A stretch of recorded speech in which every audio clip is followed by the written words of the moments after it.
Dis à ton voisin que Dieu te bénisse. Qui a prié pour sa propre bénédiction ce matin? Qui a dit à Dieu, bénis-moi? J'ai posé la question le jeudi. Ce matin, je vous pose encore cette question. Qui a dit à Dieu ce matin, bénis-moi? Il faut faire cette prière. Il faut demander. Dites à Dieu. De la même manière que vous réclamez la protection, demandez à Dieu de vous bénir. Quand Dieu vous bénit, sa bénédiction enrichit. Mais sa bénédiction n'est suivie d'aucun chagrin. C'est une bénédiction saine, dépourvue de toute manipulation. C'est une bénédiction saine. Donc la bénédiction de Dieu, elle enrichit. Elle n'est suivie d'aucun chagrin. Le thème de mon message ce matin, c'est la puissance de la bénédiction. La puissance de la bénédiction. Et la bénédiction a une puissance. La bénédiction a une capacité. La bénédiction est une personne. La bénédiction. Dieu dit dans sa parole, quand il a créé les hommes, les premiers hommes, sortis des entrailles de Dieu, Dieu dit, après avoir créé l'homme et la femme, la première des choses, Dieu les bénit. Donc, la bénédiction, elle est indispensable dans la vie d'un enfant de Dieu. La bénédiction n'est pas facultative dans la vie d'un enfant de Dieu. Pour qu'un enfant de Dieu soit dans la joie, pour qu'un enfant de Dieu soit gelé pour Dieu, pour qu'un enfant de Dieu soit efficace, il faut qu'il soit dans la bénédiction. Et la bénédiction, définie par Dieu lui-même, est à 5 paliers, à 5 niveaux. Il y a 5 sortes de bénédictions. Un homme béni, ça veut dire quoi? Mathématiquement parlant, bénédiction égale fécondité plus multiplication plus remplissage plus assujettissement plus domination. Donc la bénédiction est égale à 5 entités. La fécondité, la multiplication, le remplissage, l'assujettissement et la domination. C'est quand tu as ces 5 entités en toi que nous pouvons dire, selon les termes du royaume de Dieu, que tu es béni. Donc il n'y a pas de joie dans la malédiction. Le contraire de bénédiction, c'est la malédiction. Il n'y a pas de joie, il n'y a pas de paix, il n'y a pas de bonheur dans la malédiction. C'est pourquoi quand Christ est venu, il est écrit dans Galates 3, le verset 13, que Christ nous a rachetés. Christ nous a rachetés de la malédiction de la loi, en étant lui-même cloué à la croix. Parce qu'il est écrit, maudit quiconque est pendu au bois. Donc la vision, l'une des visions de Christ, c'est de nous retirer, de nous enlever, de nous exporter de la malédiction et de nous établir dans la bénédiction, dans la fécondité, dans la multiplication, dans le remplissage, dans l'assujettissement et dans la domination. C'est pourquoi nous devrons tous aspirer, demander. Si tu ne sens pas ces 5 aspects dans ta vie, ce n'est pas normal. Et c'est le moment pour toi de demander à Dieu de te bénir. Parce que bien avant toi, des hommes l'ont demandé. Les hommes ont demandé à Dieu, bénis-moi. Certains n'ont même pas demandé. Ils ont lutté avec Dieu pour avoir cette bénédiction. Donc ce n'est pas le moment de croiser les bras. Si ça ne marche pas, refuse ta position. Si ça ne suit pas, refuse ta position. Parce que ce n'est pas normal. Il y a un passage dans la Bible qui dit, les princes à pied, les esclaves sur les chevaux. Ce n'est pas normal. Ce n'est pas normal. Ce n'est pas normal. Tant que nous ne refusons pas, nous allons subir. La puissance de la bénédiction. La bénédiction a une puissance et elle se manifeste. Quand quelqu'un est béni, vous n'avez pas de questions à poser. C'est visible, c'est palpable. Pour prendre un exemple pour que vous compreniez, si je vous dis la puissance de la maladie, quand quelqu'un est malade, vous le saviez. Il y a un mal qui a sévi dans ce siècle qu'on appelait le sida. Quand quelqu'un avait cette maladie, tu le vois, on ne te dit pas, tu sens que la personne est malade. La puissance de la maladie. Maintenant, je laisse ça sur le côté négatif. C'est pour illustrer, pour que tu compares un peu la puissance de la bénédiction. Quand tu es béni aussi, ça se manifeste et c'est visible. Que la puissance de la bénédiction se manifeste dans ta vie ce matin. Au nom suprême de Jésus-Christ. Ton amen ne me plaît pas. Je parle de la puissance de la bénédiction. Que la puissance de la bénédiction se manifeste dans ta vie. Au nom de Jésus-Christ. Alléluia. Ce matin, toi et moi, Dieu a confirmé mon message. Nous tous, nous sommes rentrés par une porte appelée la bénédiction. Tout le monde est rentré par cette porte. Personne n'est rentré par les fenêtres. Comme on est au Bénin, on ne sait pas. Mais j'espère que tout le monde est rentré par cette porte-là. Quand j'ai regardé sur la porte, c'est écrit la bénédiction. J'ai dit gloire à Dieu. Que la puissance de la bénédiction par laquelle tu es rentré ce matin se manifeste dans ta vie.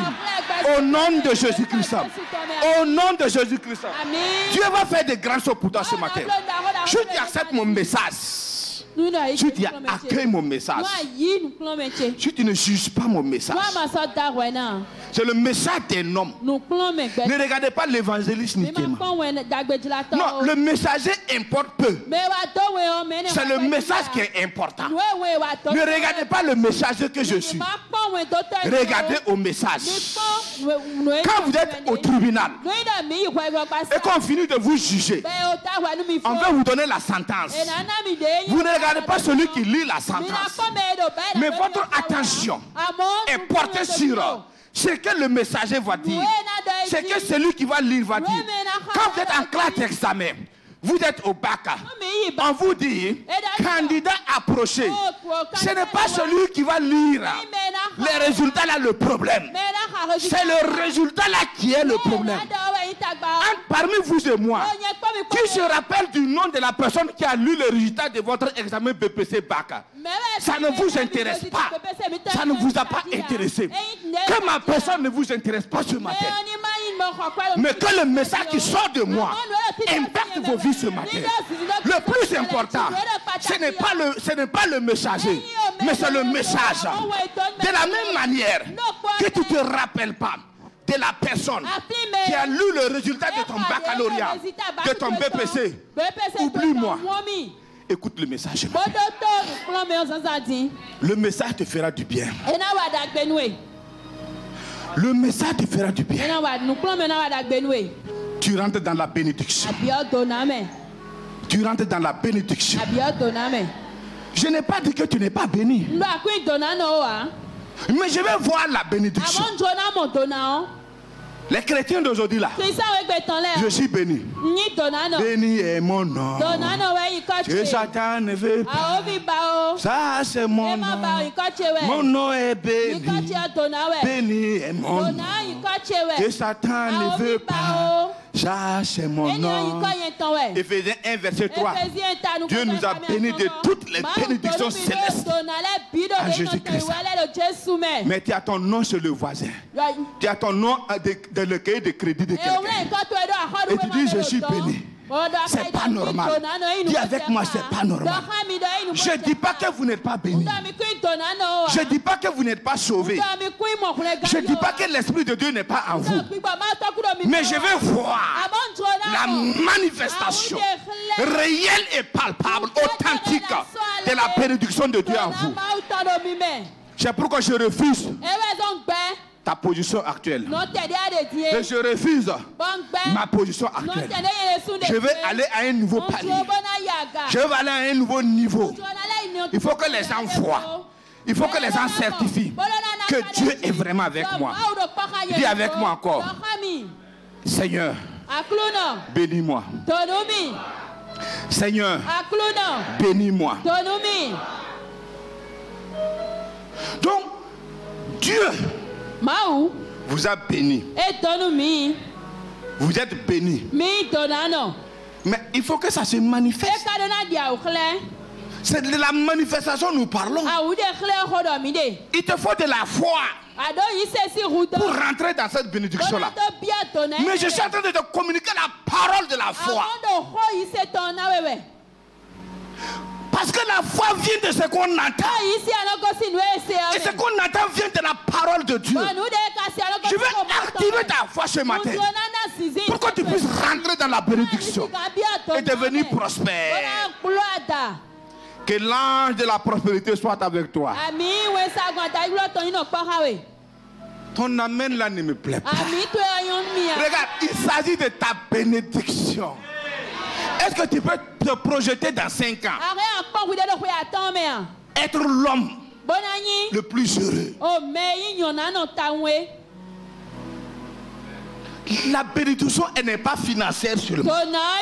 Est-ce que quand j'ai cité, j'ai défini la bénédiction selon notre Père, selon Dieu: fécondité, multiplication, remplissage, assujettissement, domination. Tu as entendu l'argent où? Tu as entendu l'argent où? La bénédiction n'est pas seulement financière. Si un homme n'est béni que financièrement, c'est un homme malheureux. Si la bénédiction, elle est seulement financière, c'est pas normal. Elle va au-delà. Elle contrôle les finances. Elle contrôle le matériel. La bénédiction. La bénédiction. Si tu es dans la bénédiction, tu es dans le royaume. Alléluia. Alléluia. Amen. Mais ton amen ne me plaît pas. Dis encore amen. Dis encore amen. Le jeudi passé, on a dit, un homme a fait sa prière. Il a souffert. Et à un certain moment, il s'est révolté. Il faut que vous refusez votre situation pour que ça change. Tant que tu vas aimer ta situation, elle ne va jamais changer. J'ai dit, tant que tu vas accepter, tant que tu vas aimer ta situation actuelle, elle ne va pas changer. Jabet était fatigué de la souffrance, de la douleur. Et Jabet a fait une prière à Dieu. Dans 1 Chronique 4, le verset 10.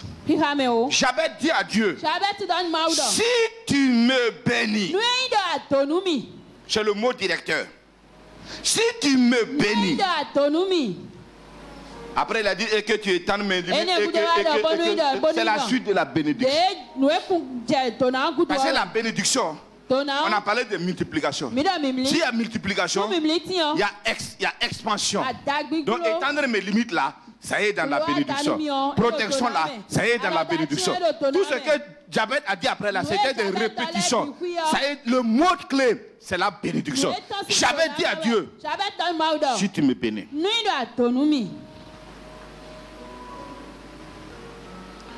Dis à Dieu, bénis-moi.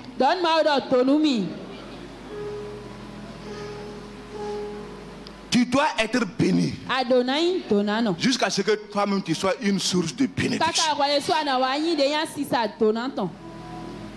Que quiconque s'approche de toi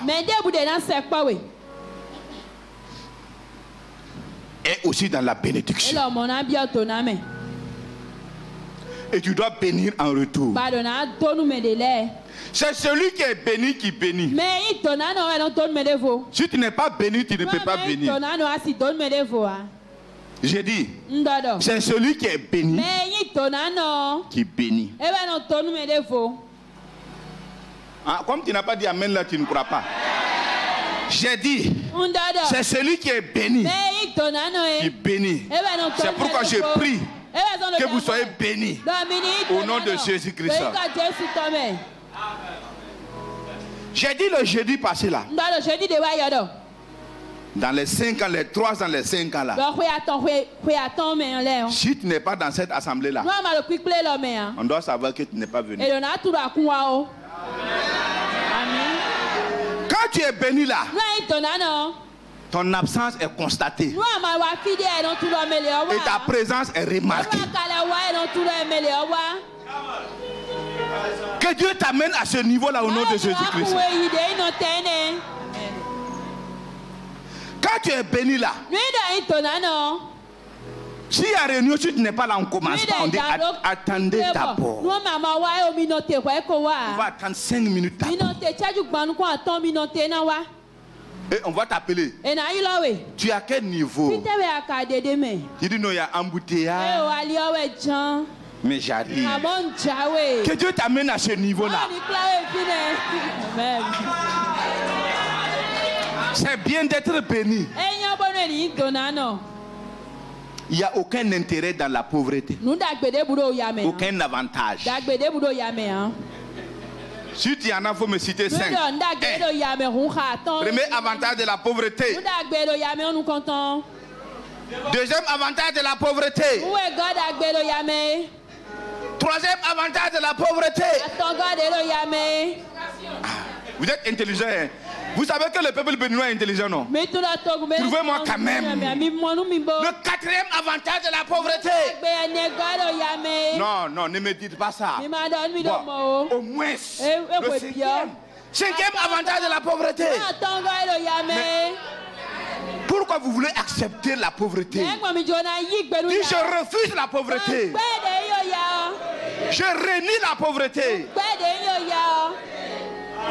Pauvreté, quitte ma famille, quitte mes enfants, quitte mon alliance.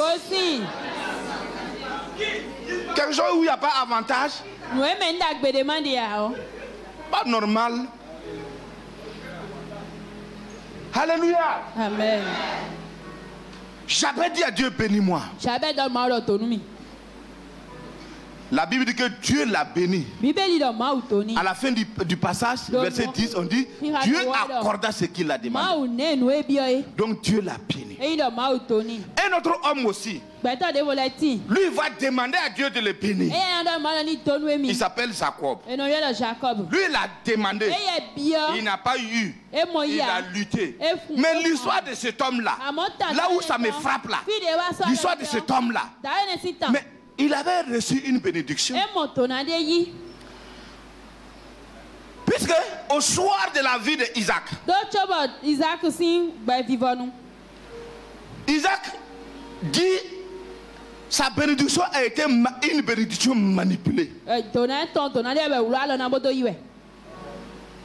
Isaac dit à sa femme Rebecca, il dit de un de ses fils là, dit à Ésaü, comme lui il est l'aîné, d'aller tuer du gibier. Venir, lui, il va manger et il va le bénir. Non, cette histoire-là me fait mal. Il y a trop de faux dans ce passage. Pourquoi le vieux là? La Bible dit quand il parlait, il avait 160 ans. Comment un père va attendre 160 ans pour bénir ses enfants?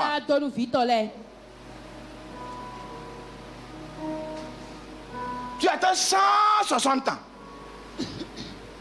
pour bénir tes enfants. La Bible dit que quand il parlait, il ne voyait même pas. Il ne savait même pas faire la différence entre Esaü et Jacob. La bénédiction qu'il prononce sur ses enfants, même là, il ne va pas en bénéficier. Je suis tenté de dire que ce n'est pas une bénédiction. Comment un père va attendre? Je ne sais pas Jacob avec quel âge, Esaü avec quel âge, mais lui il attend à son état de vieillesse. Les enfants peuvent aller même chercher du gibier. Moi ma prière là, les jeunes de 20 à 25 ans là, ça veut dire juste il y a 20 ans aujourd'hui là, d'ici les 25 ans là, tu dois pouvoir compter tes 15 millions, 25 millions, 100 millions. C'est ça que ton papa va bénéficier. Mais un père qui attend à sa vieillesse, au soir de sa vie, où il ne va même plus, pour différencier, il faut qu'il touche. Il faut qu'il touche pour différencier. Ah bon, Esaü lui il est poilu, Jacob n'est pas poilu. Comme il est aveugle, on va le dribbler. S'il avait béni les enfants pendant qu'il voyait là, est-ce qu'on allait le tromper? Tu es devenu aveugle, non? On allait chercher des peaux là, venir envelopper les bras là. Est-ce que peau de chèvre là et peau d'homme là c'est la même chose? Mais comme il est devenu vieux là, n'attends pas de devenir vieux pour bénir tes enfants. Et père, il ne faut pas faire comme Isaac. N'attends pas de devenir vieux pour bénir tes enfants. Bénis tes enfants pendant que tu es là, pendant que tu vois. Et puis qui t'a dit que la bénédiction est réservée seulement à l'aîné? Moi, en fait, j'ai fouillé la Bible pour comprendre. Tu as 2 enfants. Est-ce que Dieu a une bénédiction pour les 2 enfants? Pour un seul enfant, le grand Dieu là. Pourquoi ne pas bénir tous les 2 enfants? Pourquoi tu veux choisir un? L'autre là, c'est pas ton enfant? Mais s'il y a rébellion, c'est le père même qui a créé ça. Pourquoi moi je suis ton enfant, tu vas me bénir et puis laisser l'autre là? Esaü a perdu 2 fois. Le droit de naissance et la bénédiction. On va lire sa bénédiction. Genèse 27, verset 29. 28. Que Dieu te donne la rosée du ciel.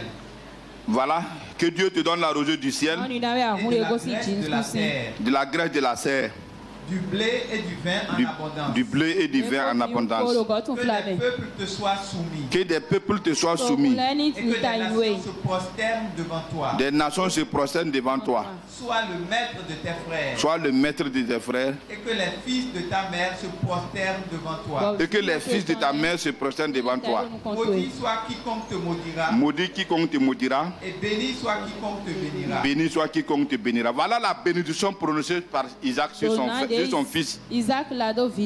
son fils Jacob. Mais la bénédiction ne tient pas. Ça ne tient pas. Ça n'a pas marché. Hein. Essentiellement, il dit quoi? Il dit et que les fils de ta mère se prosternent devant toi. Bon, on va lire le verset. Allons-y au chapitre 33, verset 3. Ok, 33, verset 3. Merci. Lui-même passa devant eux et il se prosterna en terre 7 fois jusqu'à ce qu'il fût près de son frère. Donc, Jacob. Et il y a ce passage qui dit que Jacob se prosternait devant Esaü et le baisa. Et verset 4, allons-y. Ésaü courut à sa rencontre et il l'embrassa, se jeta à son cou et le baisa et ils pleurèrent. Ésaü courut à sa rencontre. Oui. Il l'embrassa et se jeta à son cou. Oui. Il le baisa et les deux pleurèrent. Avant ça, c'est Jacob qui se prosternait devant Ésaü. C'est ça? Alors que quand son papa l'a béni, il a dit que les fils de ta mère vont se prosterner devant toi. Ici, c'est Jacob qui se prosterne devant Ésaü pour éviter la mort. Donc la bénédiction n'a pas marché. C'est pourquoi le même Jacob, il va rechercher maintenant la vraie bénédiction. Mon frère, si la bénédiction des hommes ne marche pas dans ta vie, recherche la bénédiction de Dieu. C'est pourquoi Jacob va décider maintenant de rencontrer l'Éternel, de chercher Dieu de tout son cœur. Jacob va décider maintenant de chercher l'Éternel, de chercher Dieu. On dit Jacob resta seul. Il lutta avec l'Esprit de Dieu. Et Dieu lui frappa à la moitié. Et Jacob a commencé à boiter. Et en ce moment, Jacob fait cette déclaration. L'Esprit de Dieu dit à Jacob, laisse-moi partir parce qu'il commence à faire jour. Jacob dit, je ne te laisserai pas partir tant que tu me bénisses. Si les hommes t'ont béni, ça ne marche pas. Mon frère, c'est pas fini. Recherche la bénédiction de Dieu. Le papa a béni. Jacob a vu que ça ne marche pas. Il est dans la souffrance. Son frère veut le tuer. Il se cherche. Même après que son frère l'ait baisé et l'ait vraiment embrassé, Jacob n'avait pas la quiétude dans son cœur. C'est pourquoi Jacob a commencé à rechercher la bénédiction de Dieu. Et Dieu le bénit. Quand Dieu a béni Jacob, Jacob est réellement rentré dans sa bénédiction. Dieu change son nom. Dieu change son nom. Son nom n'est plus Jacob. Son nom devient Israël. Prince avec Dieu. Prince de Dieu. Ton nom change, ton identité change ce matin. Le nom de Jabez a changé de souffrance à bénédiction. Et ton nom change, le Jacob de manipulateur, Jacob devient prince de Dieu. Dieu change ton nom ce matin. Ton nom change ce matin. Tu rentres dans l'identité de ton nouveau nom.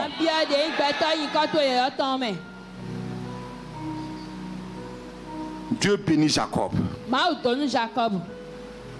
Et à partir de ce moment, Jacob rentra dans le repos.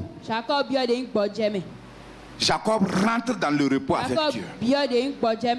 Le repos de la bénédiction. Le repos de la faveur. Tout ce que Jacob commence à faire, ça commence à marcher. Il n'a plus connu l'humiliation. Il n'a plus connu la honte. Que Dieu t'amène à ce niveau-là. Que plus jamais. Quand je préparais mon message, Dieu me dit de dire à quelqu'un, à partir d'aujourd'hui là, tu vas pleurer, hein, mais ce serait des pleurs d'action de grâce. Amen. Il reçut tes larmes. Les larmes de douleur là. Dieu met fin à ça aujourd'hui. Les larmes d'humiliation là. Dieu met fin à ça. Les larmes de honte là. Dieu met fin à ça. Dieu t'amène à un niveau élevé, à un palier élevé, à un palier de reconnaissance, d'action de grâce, de paix et de joie. Et Dieu me dit de dire à quelqu'un, c'est vrai ton âge est avancé. C'est vrai ton âge est avancé. Mais j'accomplirai mes paroles dans la vie de tes enfants. Si tu es d'accord avec moi, tu notes. Tu peux noter. Tu le verras accompli. Que la grâce de Dieu soit abondante sur toi. Que la grâce de Dieu soit manifeste sur toi. Que la grâce de Dieu, comme Paul l'a dit, Paul dit que la grâce de Dieu me suffit. Que la grâce de Dieu te suffise au nom de Jésus. Alléluia. Amen. Alléluia. C'est le temps de la manifestation de ta bénédiction. Ecclésiaste dit dans Ecclésiaste 3:1. Il dit il y a un temps pour toutes choses.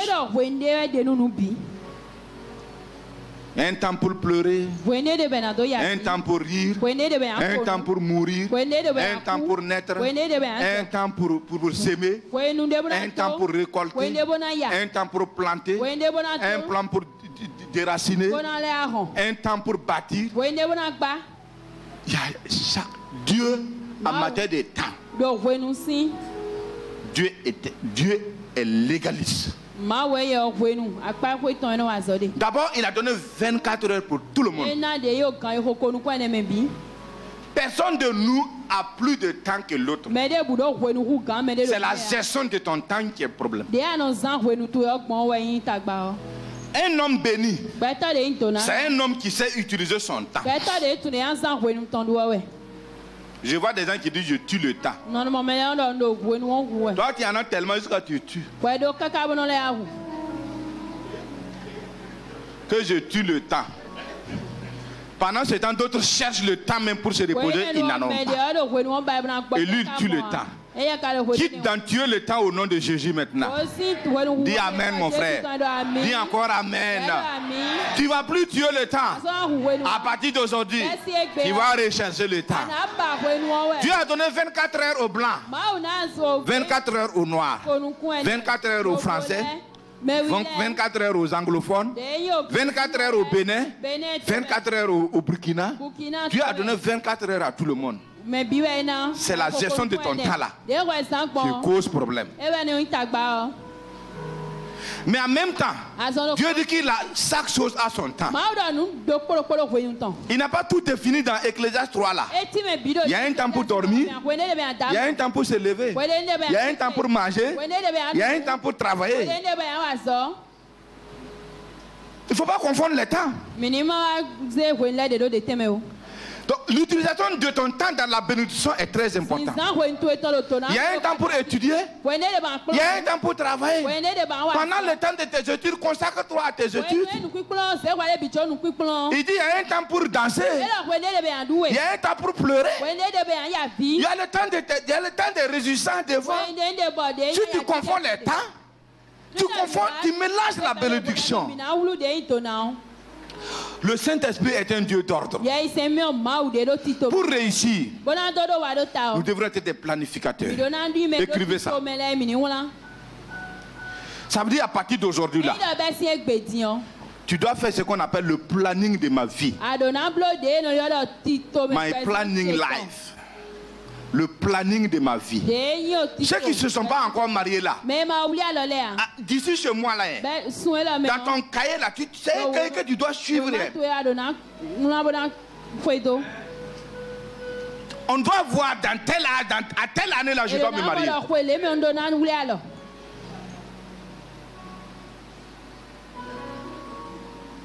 Je dois commencer à travailler. Je dois créer mon entreprise. Le nom de mon entreprise. Si tu ne l'as pas, ce n'est pas grave. Mais tu dois avoir un document. Le planning de ma vie. En ce moment-là, tu ne vas pas te reverser. Tu vas marcher tout droit. Quand le planning est bien fait là, on marche là-dedans. Tu ne prendras pas de grossesse pendant que tu étudies parce que il y a pas, tu vas dire que j'aurai mon premier enfant à tel âge. Tout est planifié. C'est ceux-là qui planifient. Même Dieu là, Dieu est un Dieu de planning. Dieu a tout planifié. Avec Adam et Ève, il a tout planifié. Avec Abraham, il a tout planifié. Dieu a tout planifié. Pourquoi nous voulons vivre à la découverte? Par exemple, demain tu n'as pas de programme, tu te lèves demain, on t'appelle à gauche, tu pars à gauche, tu pars à droite, tu pars derrière, tu vas avancer comment? Pour avancer, l'homme béni, c'est l'homme qui planifie sa vie, qui planifie son temps. Et pourquoi les Américains disent le temps c'est de l'argent? Time is money. Si ton temps est bien planifié, la semaine, tu sais que jeudi soir tu viens à l'église, tu enlèves ça, tu te poses. Dimanche tu enlèves ça, tu te poses. Tous les temps de l'église tu enlèves ça, tu te poses. Tu enlèves un temps pour tes enfants, un temps où tu dois rester communier avec tes enfants. Même si le pasteur t'appelle, tu dis je suis avec ma famille. C'est pas un péché. La famille. Mais tu vas courir. Tu sors le matin, les enfants dorment. Ou le plus souvent, c'est les enfants qui sortent te laisser parce qu'ils vont à l'école. Tellement tu es rentré tard là. Matin, les enfants sont sortis te laisser. La nuit, quand tu rentres, les enfants dorment.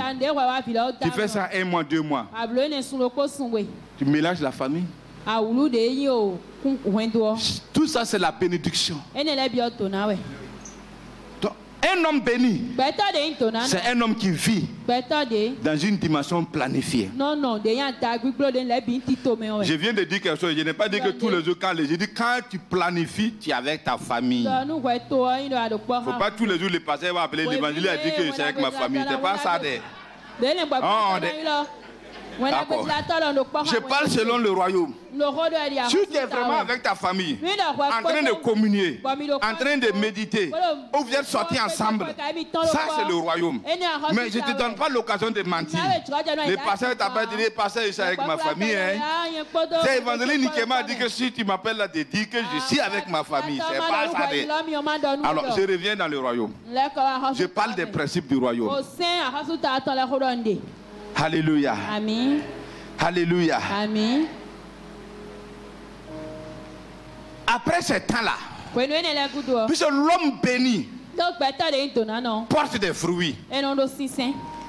L'homme béni porte des fruits. Et si nous lisons dans Somme 1, le verset, Somme 1, le verset 3, rapidement.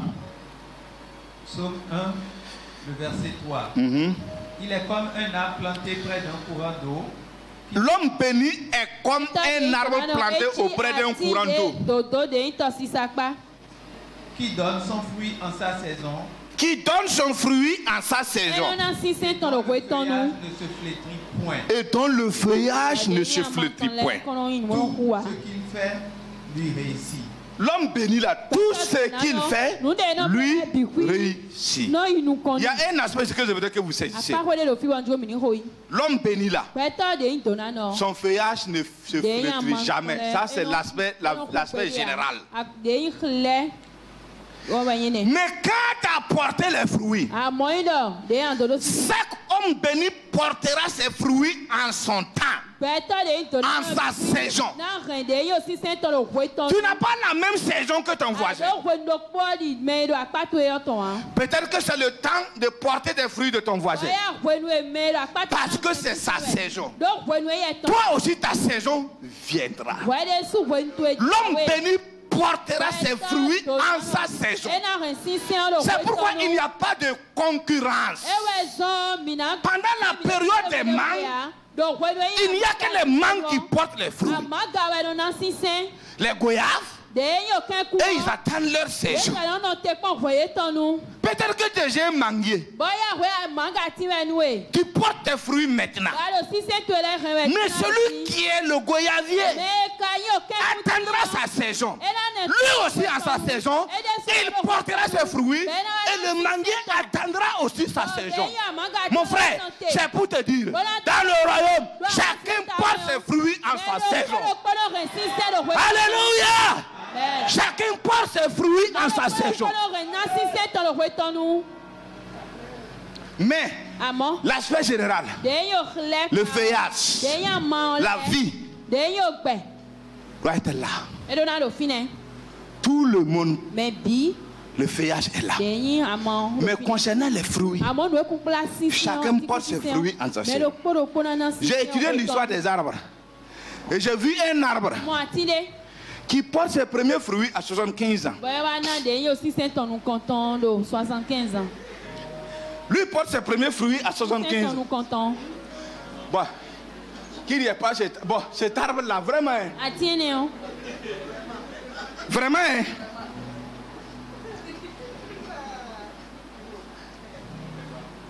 Tu vas porter des fruits.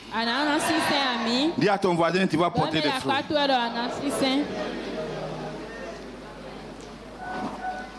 L'homme béni porte certainement des fruits. C'est la puissance de la bénédiction qui produit les fruits.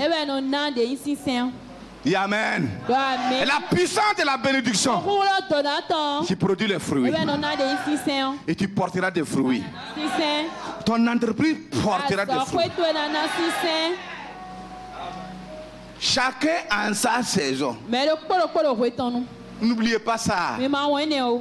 En sa saison. Si pour l'autre ça marche actuellement, attends ta saison. Ta saison aussi arrivera. On dit l'homme béni est comme un arbre planté près d'un courant d'eau, dont le feuillage ne se flétrit jamais, mais qui porte des fruits en sa saison. Comment Dieu est planifié, non? Mais si tous les arbres portaient fruits en même temps, est-ce qu'il y aura fruits? Quand il n'y a pas mangue là, tu manges orange. Quand il n'y a pas orange, tu manges ceci, cela. Tout est planifié dans la vie.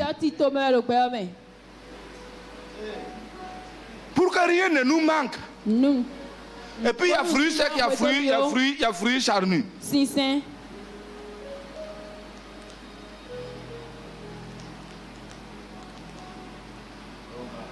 Je vois une foule de bénédictions dans cette assemblée. Amen. C'est formidable. Ce que je vois, c'est formidable. Seulement, je vois que tu ne crois pas ce que je dis. Je dis ce que je vois, c'est formidable. Non, en fait, ça ne dépend pas de toi, hein, ça dépend de Dieu. Dis avec moi, ça dépend de Dieu. Dis encore, ça dépend de Dieu. Dis avec moi, heureusement que ça dépend de Dieu. Parce que si ça dépendait des hommes,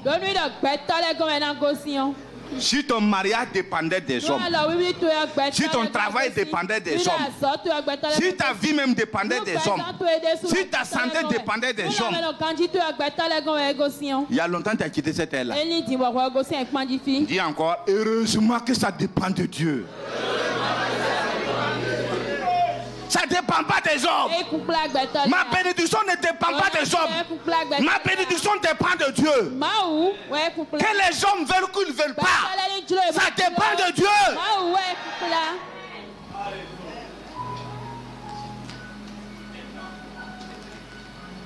J'aime Dieu. Tout ce qui dépend des hommes, là, Dieu a permis. L'eau là, vous payez l'eau, non? Chez nous, on appelle Onéa. C'est pas au Bénin, c'est quoi? Mais chez nous, il y a une administration étatique qui s'occupe de l'eau, qui nous donne des factures chaque fin du mois. L'eau là, ça dépend des hommes, non? La terre, là, Dieu a permis. Ils parcellent tout autour, ils vendent, non? Mais il y a une chose Dieu n'a pas permis. Hein. L'air là. Si Dieu avait donné l'intelligence aux hommes de monopoliser l'air et de les vendre aux hommes.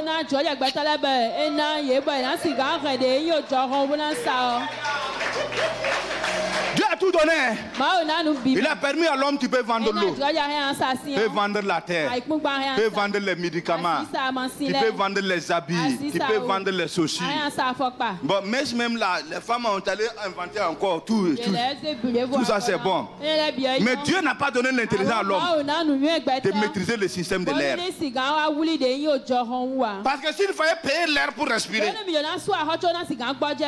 il y a longtemps, nous autres là, on ne serait même pas nés. Donc ce qui est capital, ce qui est indispensable, Dieu l'a toujours gardé. C'est pourquoi l'air là. Tu respires sans payer, je respire sans payer. Même quand tu n'arrives pas à respirer, tu pars à l'hôpital. Le gaz là, si tu vois prix de gaz.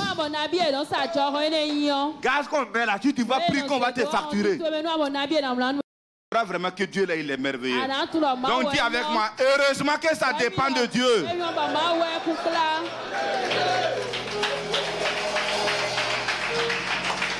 Heureusement que ça dépend de Dieu. Ma bénédiction dépend de Dieu. Ça ne dépend pas des hommes. Ça ne dépend pas des sorciers. Ça ne dépend pas du vaudou. Ça ne dépend pas d'une religion. Ça dépend de Dieu. Ma bénédiction dépend de Dieu. Ma bénédiction dépend de Dieu. Ta bénédiction dépend de Dieu. Alléluia. Vous savez? Mets-toi. La Bible dit qu'il y a un temps pour semer. Et il y a un temps pour récolter. Quand je prends l'histoire de Anne, il faut discerner les temps. Hein. Nous sommes au temps favorable.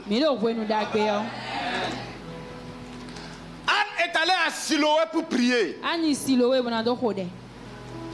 Il a refusé de manger et de boire. Quand tout le monde mangeait, Anne ne mangeait pas. Anne a commencé à prier. Dieu, je suis fatigué. Je refuse la stérilité. Si vous ne refusez pas, si vous acceptez, vous allez subir. Anne dit, je refuse la stérilité. La Bible dit que le visage de Anne a changé. Dieu a exaucé à Anne. Dieu a étendu sa main sur Anne. Et quand vous lisez dans 1 Samuel 1, quand Anne est retournée à la maison, malgré que Dieu a exaucé à Anne, malgré que son visage a changé, la Bible dit que Anne connut son mari et elle tomba enceinte. Anne a connu. C'est le moment de s'aimer. S'il n'y avait pas eu semence, il n'allait pas avoir de Samuel. Il y a un temps pour tout. Il y a un temps pour recevoir. Il y a un temps pour s'aimer. L'homme béni, c'est l'homme qui s'aime. L'homme béni, c'est l'homme qui s'aime.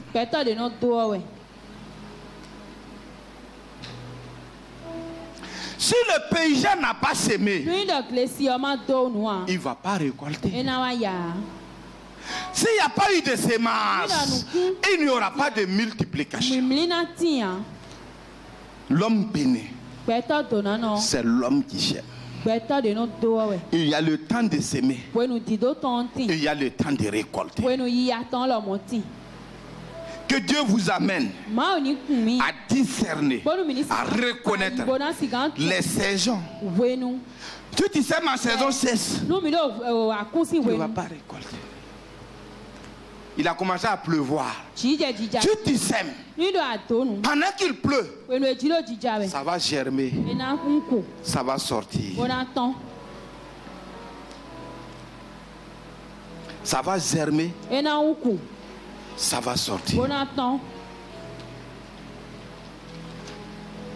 Ça va germer et ça va sortir. Dieu vous prépare à rentrer dans la richesse.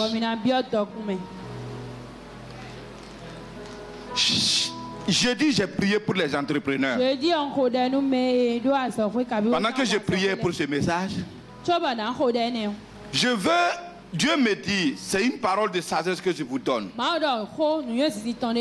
veux qu'il y ait dans cette assemblée groupe des entrepreneurs de l'église. Et il y aura un panier dédié aux entreprises. On va prier selon l'organisation de l'homme de Dieu pour ces entreprises. En tout cas, selon le moment qu'il aurait décidé. Et les entrepreneurs doivent se retrouver.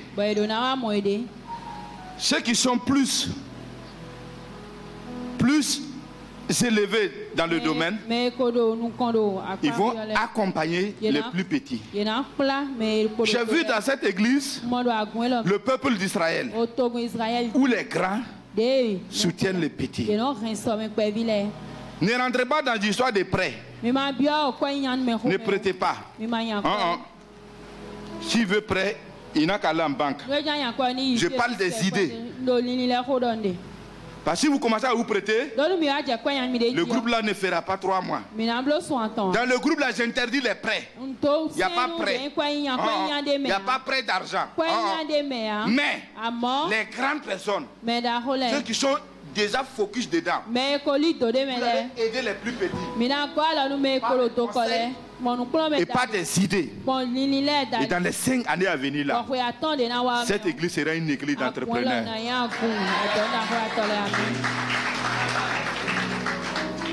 Non, je suis un homme pratique.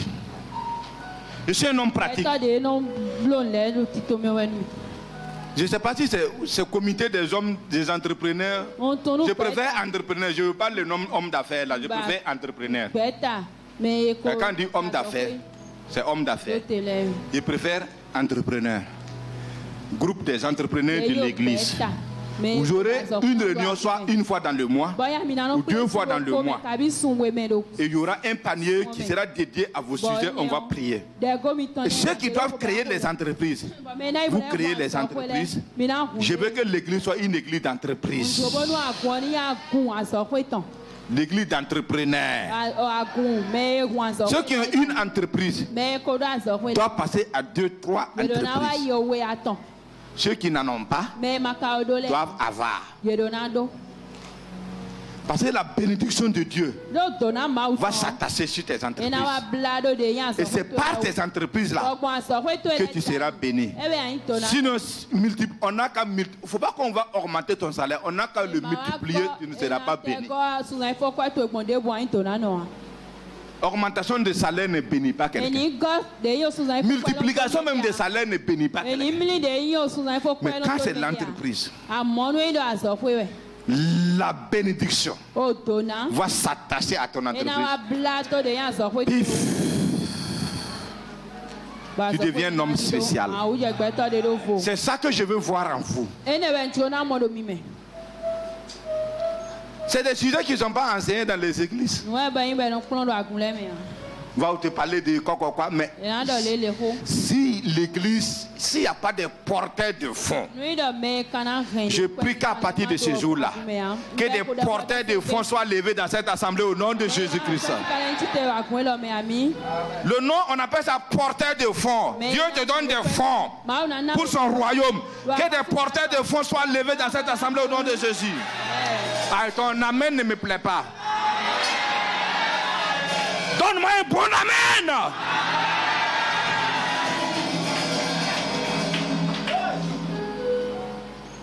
Alléluia. Alléluia. Alléluia. Et dans Romains 12, verset 14,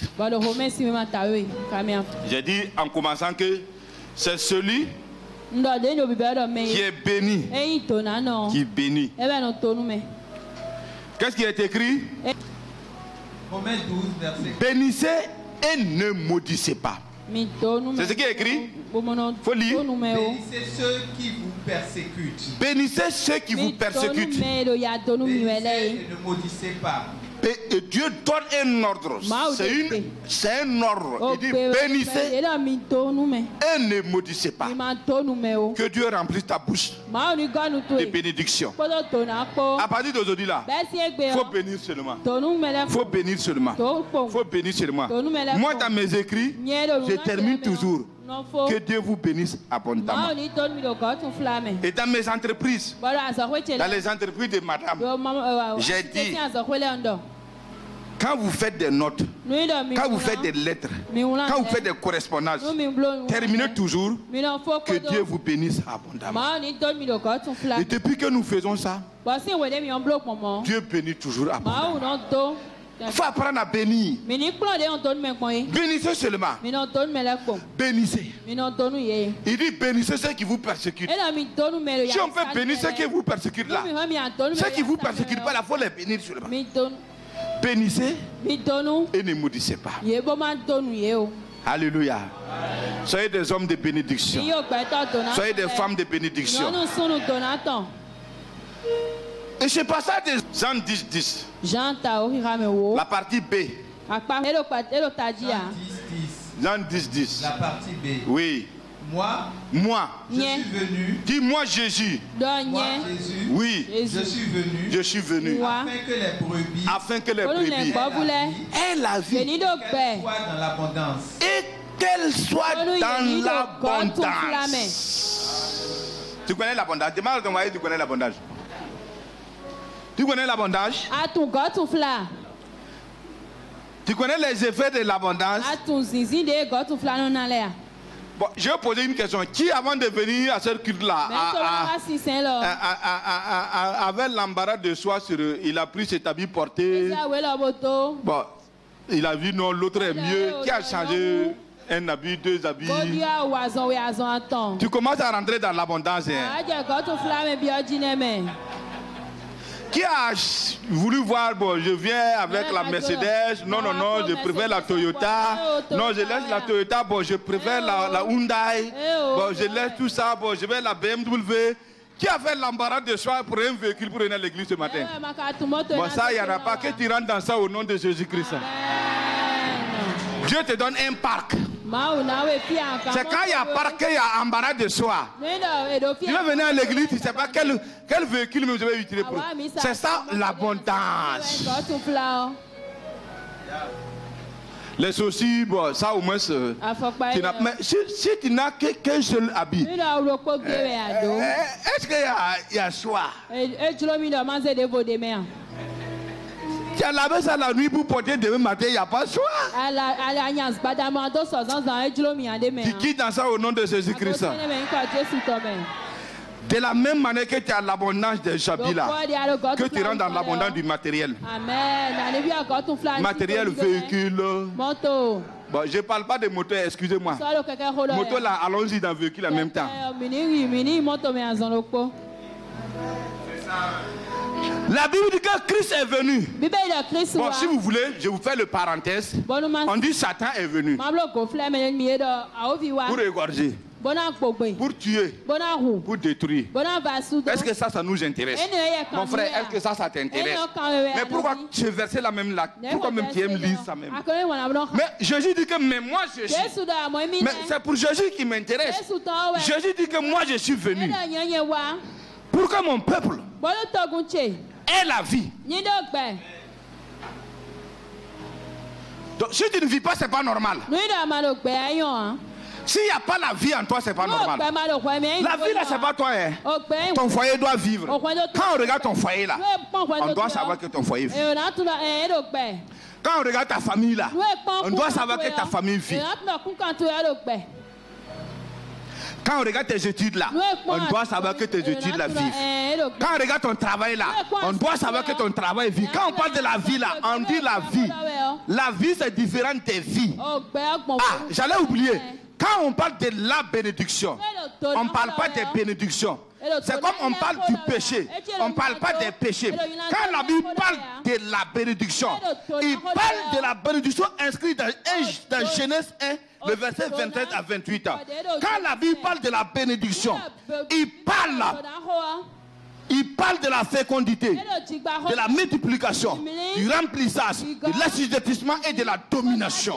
Quand la Bible parle de la bénédiction. Mais quand vous voyez les bénédictions, ça, on cite même, quand on cite même les bénédictions, on parle de richesse, de prospérité, de l'argent. Ça, c'est les bénédictions.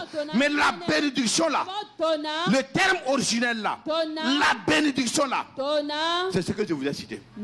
Et quand tu rentres dans ça, tu as tout ce qu'on cite. C'est quand on parle de fruits. On dit le fruit de l'amour. Vous voyez ça dans Galates 5, le verset 22.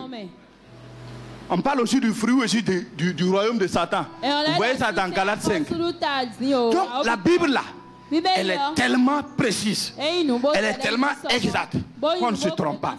Donc que la bénédiction s'attache à ta vie. Donc Jésus dit que moi je suis venu pour que mon peuple ait la vie et qu'elle soit dans l'abondance. Donc si tu n'es pas dans l'abondance, c'est pas normal. C'est pas normal. C'est pas normal. Ah oui, hein?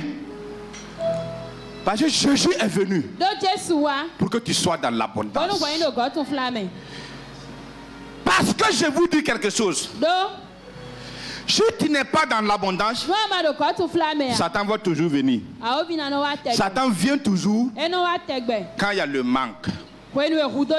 C'est le manque qui fait venir Satan. Quand tu manques de quelque chose, Satan vient te proposer une solution. Même quand Jésus a manqué de nourriture, Satan est venu lui proposer la nourriture. Donc si Jésus a manqué de nourriture et Satan est venu lui proposer, si Jésus n'a pas manqué, est-ce que Satan est venu lui proposer de nourriture? Satan ne viendra pas vers toi pour te proposer quelque chose que tu as déjà. Il va te proposer ce que tu n'en as pas. Mais l'homme qui est dans l'abondance, c'est l'homme que Satan n'aime pas. Parce qu'il va lui demander quoi? Il va demander quoi? Si tu es en bonne santé, il va venir te proposer un produit, tu vas prendre. C'est quand tu es malade qu'il te propose qu'il y a un marabout qui est à Calavi. Et tu te vois, tu seras guéri. C'est quand tu manques de liberté qui va te proposer des solutions pour que tu retrouves la liberté. Quand tu manques de vue, il va te proposer des solutions. Le manque appelle toujours Satan. C'est pourquoi Jésus est venu pour que tu sois dans l'abondance, pour que tu ne sois jamais dans le manque, dans le besoin. C'est pourquoi il a dit, et Christ vous comblera de bien. Soyez comblés de bien au nom de Jésus-Christ. Amen. Si tu manques de maison, Dieu te donne des maisons au nom de Jésus. Amen. Tu manques de santé, Dieu te donne la bonne santé au nom de Jésus. Que le manque ne soit pas ton partage au nom de Jésus. Et que tu rentres dans l'abondance au nom de Jésus-Christ.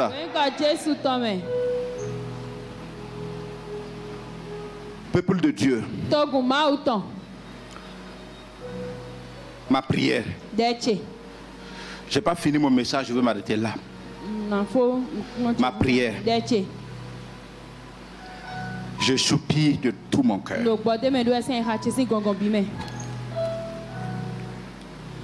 Que tu reconnaisses l'abondance, que tu vives l'abondance que Christ t'a donnée. Mais il faut que tu aspires. Il faut que tu demandes. Il faut que tu refuses ta position.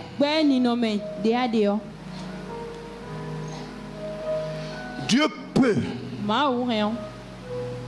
Il a toujours déjoué le pronostic des hommes. Quand le prophète est arrivé dans la cour d'Isaïe, le prophète Samuel est arrivé dans la cour d'Isaïe.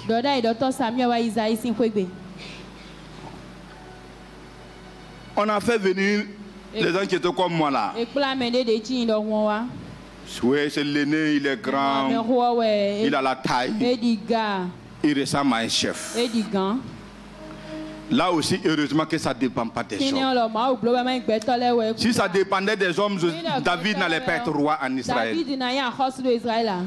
Tout le monde est venu. En Israël, je viens de là-bas et je vous invite à y aller. Je demande un bidon d'eau. Leur corne là, ça ne se ferme pas. Hein. Corne là, ça veut dire Isaïe tient la corne d'huile comme ça. L'aîné est arrivé. Vous pensez que ça dépendait d'Isaïe, non? L'aîné est arrivé. On incline la corne avec l'huile ne sort pas. On dit que ce n'est pas le choix de Dieu. Chacun a avancé. On incline ça. Le corne là n'est pas. Est-ce que le corne là c'est ferme? Corne là c'est comme ça. J'en ai 3. J'ai payé 3 pour mes 3 garçons. On incline corne là, ça ne sort pas. On a fini ceux qui sont présents. Samuel demande, sont-ils là tous tes enfants? On dit oui, on dit non. On dit oui, mais. On dit à quelqu'un, il y a un autre, mais lui il est petit. Il est en brousse, on précise. On précise qu'il est petit, mon frère. Que tu ne sais pas ta taille le problème. C'est ton cœur. On dit il y a un petit mais il est en brousse. On dit de l'amener. Quand lui il est arrivé, quand on a incliné la corde, lui il a commencé à sortir.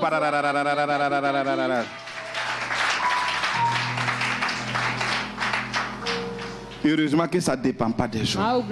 Je vais te dire quoi? Quel qu'en soit ton état actuel là, Dieu va coopérer avec toi. Que les hommes t'aiment, c'est leur problème. Les hommes ne t'aiment pas, c'est leur problème. Le plan de Dieu va s'accomplir dans ta vie au nom de Jésus. Le cas de Joseph. J'ai dit, Dieu lui a montré les limites. On dit tu vas régner à travers un songe. Mais entre le temps de règne et le temps que Dieu a parlé, il y a eu un parcours de combattant. Il a connu les puits. On l'a vendu. Oui. On a vendu Joseph. Parce que Joseph était un homme de valeur. On vend ceux qui ont de la valeur. Tu as déjà trouvé quelqu'un au marché avec son, bon, excusez-moi son terme, avec son popo. Il dit je vends pour je vends pour. Ça n'a pas de valeur. On vend toujours ce qui a de la valeur. Si on t'a vendu là, gloire à Dieu, c'est parce que tu as de la valeur. Arrivé dans la cour de Potiphar, la Bible dit qu'il trouva grâce. Ah, grâce. C'est le mot Dieu m'a dit de vous dire ce matin. Tu trouves grâce. J'aime ce passage de Luc là. On dit que l'ange Gabriel, il vient et dit à Marie, salut, toi à qui une grâce a été faite. On dit Marie était étonnée de la salutation. En réalité, l'ange n'a pas dit à Marie salut. Ce n'était pas salut. L'ange est venu dire à Marie félicitations. Lisez le passage. Luc 1 verset 19 si je m'abuse. L'ange est venu dire à Marie félicitations. Et c'est cette félicitation-là que Marie était étonnée. Sinon, ce n'est pas salut là. Est-ce que quelqu'un peut être étonné d'une salutation? Lui, c'est quoi? Mal. Non. En hébreu là, l'ange est venu dire à Marie félicitations. Donc Marie était étonnée. J'ai eu quoi? Si moi je viens dire à ce monsieur la félicitation, il y a belle raison qu'il soit étonné. Tu as trouvé le passage? Folie. Luc 1, à partir du verset 26. Ok. Au 6e mois, l'ange Gabriel fut envoyé par Dieu dans une ville de Galilée appelée Nazareth, auprès d'une vierge fiancée à un homme de la maison de David nommé Joseph. Le nom de la vierge était Marie. L'ange entra chez elle et dit, je te salue, toi à qui une grâce a été faite. Le Seigneur est avec toi. Remplacez je te salue là par je te félicite. Là vous allez comprendre. Lis. Je te félicite. Toi à qui Une grâce a été faite. Reprends avec félicitations. L'ange entra chez elle et dit, je te félicite, toi à qui une grâce a été faite. C'est logique, non? Le Seigneur est avec toi. Troublée par cette parole, Marie se demandait ce que pouvait signifier une telle félicitation. C'est logique, non? Est-ce que avoir un enfant, être en grossesse, c'est une félicitation, non? Est-ce que c'est une salutation?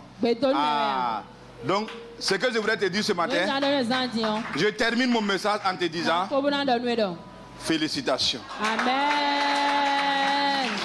Non, il ne faut pas applaudir. Je dis félicitations, dis amen. Amen. Félicitations. Amen. Félicitations. Amen. Félicitations. Amen. Félicitations. Amen. Félicitations. Amen. Félicitations. Amen. Félicitations. Amen. Félicitations. Amen. Félicitations. Amen. Félicitations. Amen. Félicite ton voisin là-bas. Félicitations. Félicitations. Félicitations. Félicitations. Félicitations, interprète. Félicitations. Parce qu'à partir d'aujourd'hui, tu es rentré dans la bénédiction. La bénédiction de Dieu. Félicite ton voisin encore. Dis-lui, regarde-moi bien, mon visage a changé. Mon visage a changé. Félicitations. Félicitations. Félicitations. Félicitations. Félicitations. Félicitations. Félicitations. Félicitations. Félicitations. Félicitations. Félicitations. Félicitations. Amen. Félicitations.